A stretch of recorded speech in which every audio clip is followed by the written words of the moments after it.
Well, it's presidential primary election day today for Idaho Republicans. And we have team coverage of the Republican primary in the Gem State. Scott Logan is standing by with the GOP party as they prepare for the big night.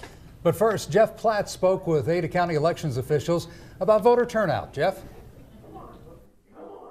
Yeah, Brent, Natalie, at this polling location I'm standing at alone, more than 100 people have voted and almost 20 have either registered for the first time or switched party affiliations to vote today. Now, election officials didn't really know what to expect because according to them, absentee ballot entries were at the lowest they'd ever been for an election of this scale. However, they said that when they opened their doors this morning to open the polls that there was a line outside. Now, they think that there was some renewed intrigue, if not awareness, of this primary because of the campaign stops that Senators Ted Cruz and Marco Rubio made in Boise this past weekend. Now, one thing voters who do come out in Idaho today will notice, or in Ada County at least, is a new scanning system, a new technology which will tabulate the votes and keep a rolling count as people vote, which means we'll know how Idaho voted much earlier. We've had elections where we've been counting ballots all through the night up until 8 a.m. the next morning. With our new system, we shouldn't have any election, even the largest elections, where we don't finish the same day on election day. So we should never be counting all night long ever again. Now, even though the new system has been tested multiple times, there are expected to be a few hiccups every now and again, although they shouldn't affect the results.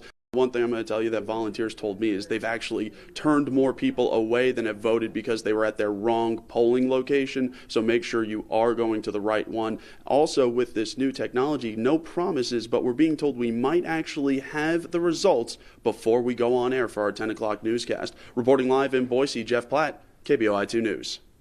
All right, if you're Republican and you still haven't voted, there's still plenty of time. The polls are open until 8 p.m. If you need help finding your polling place, head to KBOI2.com and click on the banner. It's at the top of the page. Now, Jeff mentioned this, but with recent campaign stops in Idaho from Marco Rubio and Ted Cruz, it seems that the Gem State is on the GOP radar this election year. And as Scott Logan explains, the GOP party in the Gem State is watching the race closely. He continues our team coverage live in Boise. Well, I'm here at the Riverside Hotel where the Republicans will hold a watch party later this evening, and I'm joined by Steve Yates, chairman of the Idaho Republican Party. Well, Steve, here it is, the first ever Republican presidential primary in March. What do you know anecdotally about turnout?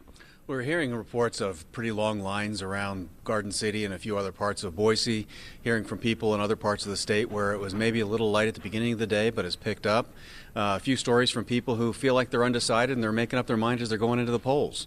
Well, one of the reasons the Republicans wanted to move the presidential primary, up from May to March is to make Idaho more relevant in the contest with its 32 delegates. And over the weekend, we saw Marco Rubio and Ted Cruz, both U.S. senators running for the Republican position, come to Idaho. What do you think? Is that going to drive out more voters? Does that mean we are more relevant, or the Republican Party at least? We're certainly more relevant. We're right in the thick of this race. We're down to 4 candidates still active. The Idaho delegates certainly matter to all of them. They've been reaching out by visiting, calling into radio, running ads, things like that.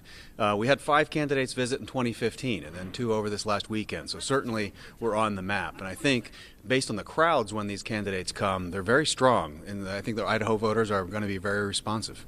But one candidate has not shown up yet, Donald Trump. What do you make of that? He's leading in the polls, but he's a no-show so far. What do you think? Well, of course, as a chairman of the Republican Party, I wish that all candidates would visit. I think it's a mistake not to come and meet our voters face to face. We'll see how it works out for him. He has been polling strongly, but as I anecdotally travel around the state, there's really strong support for a number of these candidates. So I'm anxious to see what the results are and get past polls.